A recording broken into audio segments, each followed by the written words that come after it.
검찰의 대구은행 비자금 수사가 새 국면을 맞고 있습니다. 봉사단체인 대구은행 부인회가 비자금 세탁에 동원됐다는 판서를 포착했습니다. 신도청이 옮겨간 예천군에 대한 땅 투기로 징계 대상이 됐다가 솜방망이 처벌만 받은 공무원들 가운데 일부가 지방선거에 출마한 것으로 드러났습니다. 고령군과 달성군 주민들이 4대강 사업으로 생긴 다리 하나를 두고 갈등하고 있습니다. 통행을 원하는 쪽과 반대하는 쪽이 6년째 극한 대립으로 치닫고 있습니다. 경북 지역 폐교가 골칫거리가 되고 있는 가운데 서울시가 일선 시군과 손을 잡고 폐교를 캠핑장으로 만들고 있어 주목받고 있습니다. 여러분 안녕히 주무셨습니까? 3월 28일 수요일 아침 대구 MBC 뉴스투데이입니다. 오늘도 우리 지역 포근한 날씨가 이어지는 가운데 출근길 벚꽃도 활짝 핀 모습이었는데요. 공기질은 안 좋다 그래요? 네, 출근길 호흡기 관리 잘 하셔야겠습니다. 대기도 건조해서 화재 예방에 유의하셔야겠습니다. 김령은 기상캐스터가 날씨 전해드립니다. 네, 어제 미세먼지로 인해 공기질이 많이 탁했죠. 오늘 출근길도 불편함이 계속되겠습니다. 대구와 경북의 미세먼지 농도는 보통 단계에 나타내고 있는데요. 아침에 일시적으로 나쁨 수준 예상되고요. 저녁 때도 한때 공기질이 탁하겠습니다. 답답하시더라도 마스크 꼭 착용하시기 바랍니다. 다행히 오늘 하늘도 맑고 기온은 오르겠습니다. 낮 최고 기온 대구 25도, 안동 23도 등 어제보다 기온이 높겠는데요. 다만 대구와 경북 동해안 지역 그리고 일부 내륙에는 연일 건조주의보가 발효돼 있습니다. 각종 화재 사고와 그리고 건강관리에 유의하시기 바랍니다. 이번 주는 내일 오후에 구름이 다소 끼겠고요. 기온은 계속 평년과 비슷하거나 조금 높겠습니다. 날씨 정보였습니다. 검찰이 대구은행을 다시 압수수색했습니다. 이번에는 채용 비리 수사가 아니라 비자금 수사 때문입니다. 채용 비리에다 비자금 수사까지 대구은행을 향한 검찰의 칼날은 양쪽 날을 모두 세웠습니다. 윤태호 기자의 보도입니다. 검찰이 압수수색한 곳은 행장비서실과 사회공헌부 그리고 총무부 이렇게 세 곳입니다. 행장 비자금을 조성한 것으로 의심되는 곳입니다. 사회공헌부하고요, 비서실하고 저 행장 지시 받아가지고 상품권 구매하고 비자금 조성하고. 비자금 수사만을 위한 압수수색은 이번이 처음입니다. 검찰은 또 대구은행 부인회라는 조직의 자금 흐름에 주목하고 있습니다. 행장과 부행장, 지점장급 이상 은행 간부 부인들의 모임입니다. 부인회는 연간 6천만 원의 회비로 장학금 지급과 불우이웃 돕기 같은 봉사활동을 해오고 있는데 부인회가 활동에 필요한 경비를 대구은행장의 비자금으로 대납하고 대신 부인회 계좌에서 행장 비자금 계좌로 돈을 넣어준 정황이 잡혔습니다. 일종의 돈 세탁인 겁니다. 이런 식으로 비자금 계좌로 흘러들어온 돈은 개인 주머니로 흘러갈 가능성이 있습니다. 지금까지 경찰이 진행한 비자금 수사와는 다른 방향입니다. 검찰이 대구은행 채용 비리뿐만 아니라 박인규 행장의 비자금 수사도 속도를 내고 있습니다. 경찰에서 넘긴 비자금 조성과 횡령, 업무상 배임 외에 다른 혐의를 찾고 있는 것으로 보이는데 결국 박 행장을 기소하겠다는 의지로 풀이됩니다. 채용 비리와 관련해서도 인사 실무자 집을 추가로 압수수색해 휴대전화와 컴퓨터를 압수했습니다. 영장이 기각된 은행 직원 2명에 대해서는 구속영장을 다시 청구하기 위해 증거를 더 수집하고 있습니다.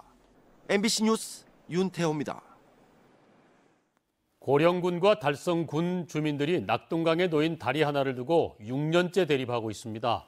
4대강 사업의 하나로 낙동강에 강정고령보가 생기면서 보위에 난 다리, 즉 공도교를 두고 벌어지고 있는 일인데요. 신병철 기자가 취재했습니다. 고령군 다산면과 달성군 다사읍 사이를 흐르는 낙동강에 강정고령보가 가로지른 건 2012년입니다. 그때부터 고령군과 달성군 주민들 사이에 갈등이 시작됩니다. 갈등의 씨앗은 강정고령보를 유지-관리하기 위해 보위에 만든 공도교. 고령 주민들은 보를 따라 나 있는 다리인 공도교에 차가 다닐 수 있게 해달라고 요구한 것입니다. 경제적으로도 상당한 것 아닙니까? 바로 이러면 바로 일로 통과가 됩니까? 그죠? 그런데 저 하원으로 저 둘러가려고 하면 그 유류 경비라든지 고령군은 달성군과 합의도 되지 않은 상태에서 차량 통행을 시키겠다면서 강정고령보가 준공도 되기 전인 2011년 32억 원을 들여 공도교와 연결되는 도로를 건설했습니다. 국토부나 이쪽에서 할 때 4대강 사업하면서 당초 계획도 지금 저희들 쪽에서는 이게 개통하는 걸로 그렇게 이야기를 하는 걸로 알고 있거든요. 이에 대해 달성군은 공도교와 연결되는 달성군 쪽 지역은 기존의 도로가 좁아서 교통량이 늘면 교통사고 등 문제가 생긴다면서 반대하고 있습니다. 도로를 해놔놓고 달성군 보고 자기를 해놨지 달성군에 도로를 계속 할텐데 강제로 달성군 보고 지금 떼쓴 거 아닙니까? 문제는 달성군의 요구대로 새 도로를 만들려면 1,400억 원의 공사비가 들어 도로 개통이 사실상 거의 불가능합니다. 고령군이 연결도로공사에 수십억 원의 예산만 낭비했다는 지적이 나옵니다.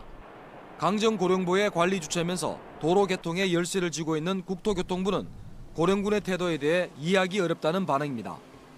자기들은 이제 그렇게 해놓으면은 뭐 되겠다고 판단을 했는지 모르겠지만 요즘 저희도 우리 국토관리청에서 공사하는 사업 같은 경우 선행도 뭐 민원이 있으면은 집단 민원이 있으면 선행도 뭐 제대로 못 가는 판에. 두 지방자치단체들 간의 합의가 제대로 되지 않으면서 이 공도교는 보호 유지 관리를 위한 차량 이외에는 통행이 금지되어 있습니다. 고령군 주민들은 다음 달 초 1,000명 이상이 참가하는 도로 통행 허가 촉구를 위한 대규모 집회를 계획하고 있어서 양지역 간 주민 갈등은 더욱 커질 것으로 우려됩니다. MBC 뉴스 신병철입니다. 초미세먼지 환경 기준이 미국, 일본 등 선진국 수준으로 강화됐습니다. 경상북도가 소각장 운영 시간을 조정하고 도로 청소차를 긴급 운영하는 등의 먼지 저감 대책을 내놨는데요. 얼마나 실효성이 있을지 의문입니다. 홍석준 기자의 보도입니다. 지난해 11월 이후 안동의 넉 달치 초미세먼지 측정 자료를 분석해봤습니다. 환경 기준을 초과한 날은 모두 20일. 그러나 강화된 기준을 적용하면 초과 일수는 59일로 3배 가까이 늘어납니다. 특히 지난 11월은 한 달 중에 절반이나 환경 기준을 초과했습니다. 안동의 초미세먼지 오염 상태가 그동안 과소평가돼 왔음을 의미하는 셈입니다. 경상북도가 초미세먼지 저감 대책을 내놨습니다.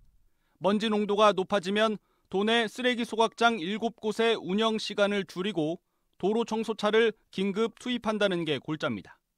그러나 비교적 규모가 큰 민간 위탁 소각장 11곳은 대책에서 빠졌고 도청이 보유한 도로 청소차는 단 2대뿐입니다.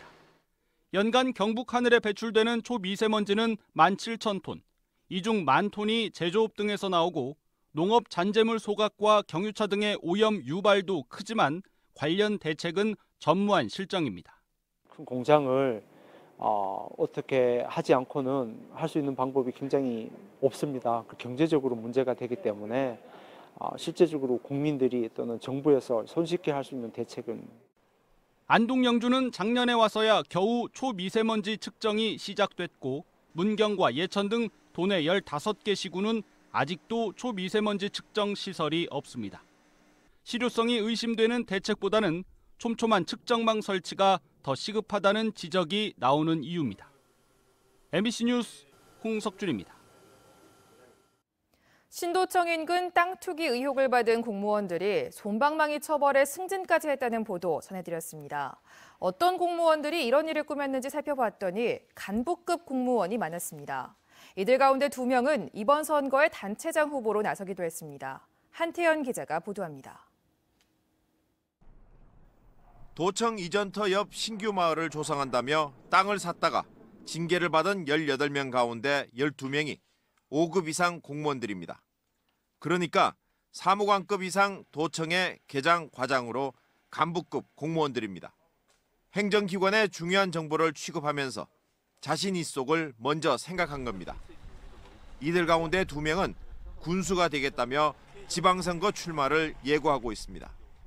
나는 단지 기본계획만 하고 떠나는데 내가 다 한 것으로 그렇게 보도되니까 좀 하다는 거죠. 도청 이전하고 하니까 인구유 차원에서 그 예천군에 마을을 조성해서 들어오면 좋겠다 하는 건 요청이 있어서 거의 저희들이 이제 도청 공무원들이 참여를 했던 거거든요. 누구보다 본보기가 돼야 할 간부들이 업무로 알게 된 정보를 이용해 돈벌이에 나섰다가 말썽이 생겼는데도 별 문제가 되지 않는다는 결과가 돼버렸습니다. 직위가 높을수록 더 높은 도덕성이 요구된다는 보편적인 상식이 유독 우리 공직사회에서만큼은 예외가 되고 말았습니다. MBC 뉴스 한태현입니다. 6.13 지방선거를 앞두고 경주에서는 시민 613명이 추천하는 이른바 시민후보 3명이 출사표를 던졌습니다. 자유한국당 일색인 지역정치를 시민 중심으로 되돌려놓겠다는 각오를 밝혔습니다. 보도에 장성훈 기자입니다. 6.13 지방선거에 맞춰 경주시민 613명이 경주 풀뿌리연대를 출범하고 시민 추천 후보 3명을 공개했습니다.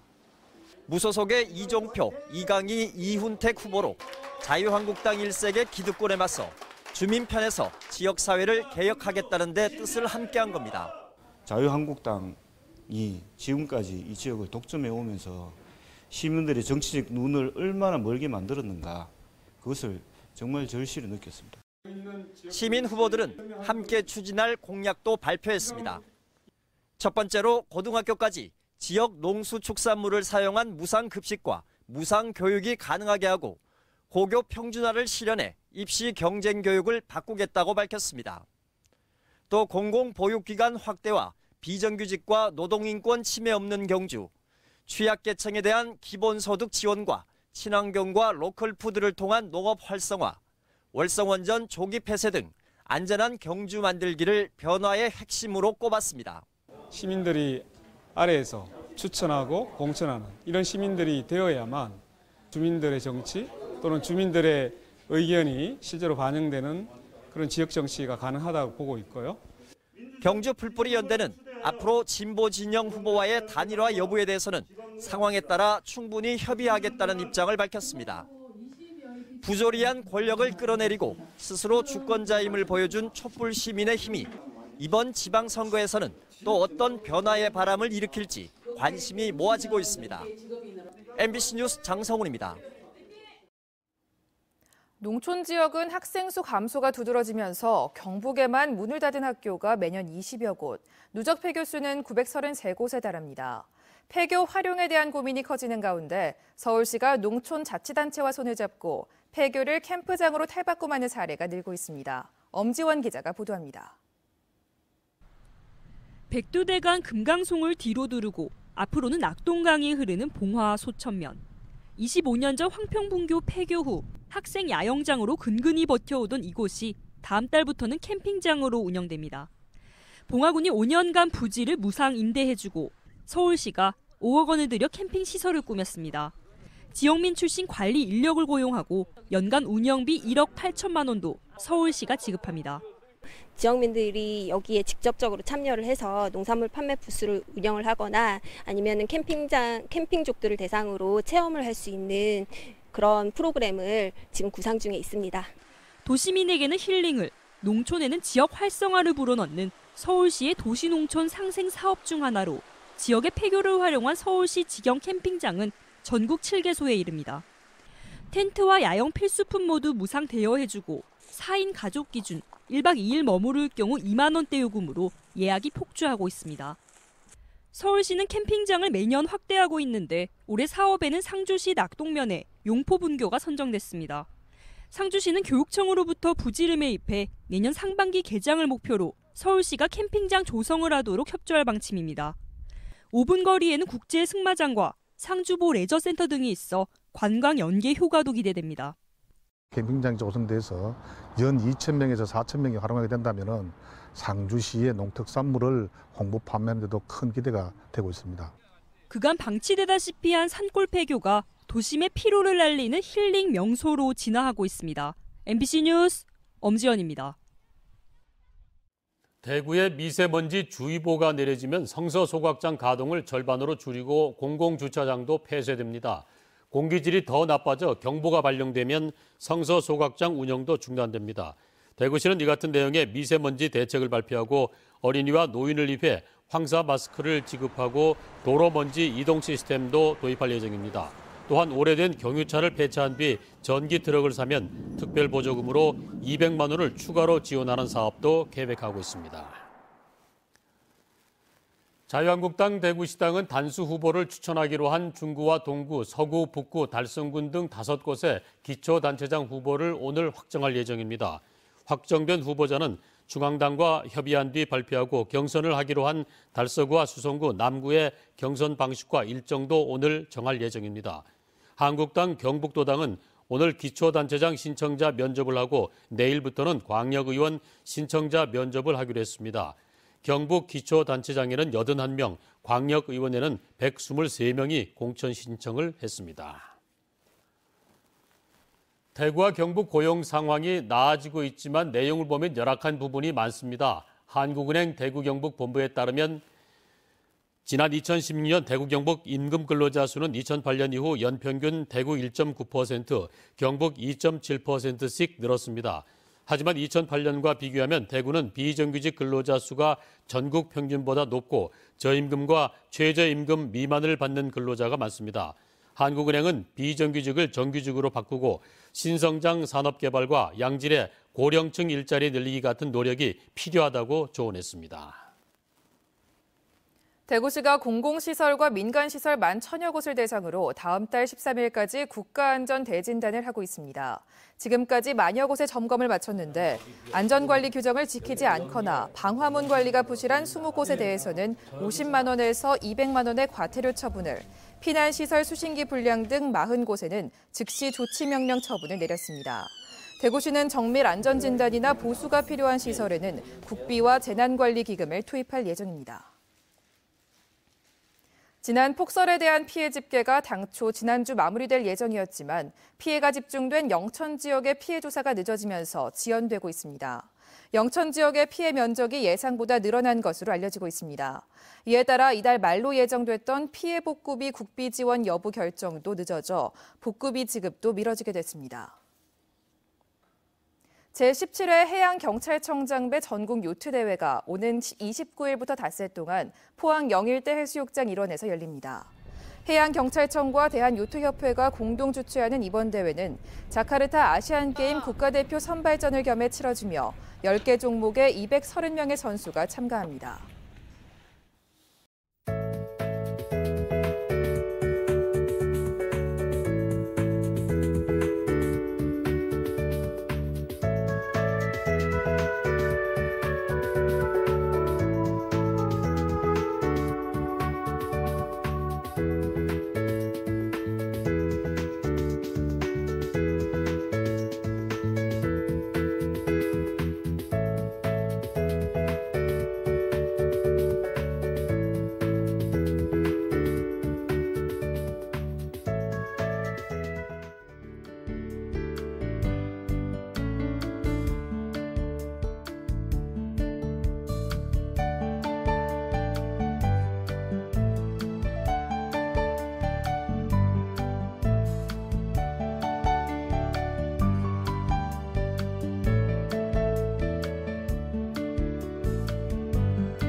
어제 미세먼지로 인해 공기질이 많이 탁했죠. 오늘 출근길도 불편함이 계속되겠습니다. 대구와 경북의 미세먼지 농도는 보통 단계에 예상되는데요. 아침에 일시적으로 나쁨 수준 보이겠습니다. 또한 저녁 때도 한때 공기질이 탁하겠으니까요. 답답하시더라도 마스크 꼭 착용하시기 바랍니다.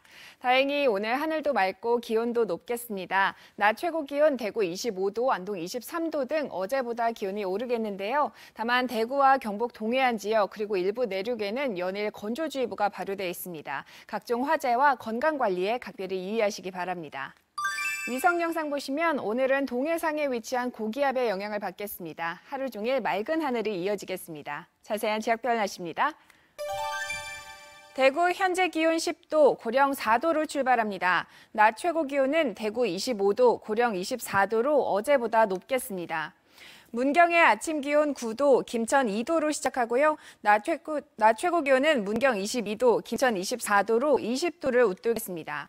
안동의 이 시각 기온 8도, 봉화 5도로 출발하고 있습니다. 낮에는 안동 23도, 봉화 20도로 포근한 날이 예상됩니다. 경주의 현재 기온 7도, 낮 기온 24도 예상됩니다. 바다의 물결은 최고 2.5m로 일겠습니다. 이번 주는 내일 오후에 구름이 다소 끼겠고요. 기온은 계속 평년과 비슷하거나 조금 높겠습니다. 날씨 정보였습니다.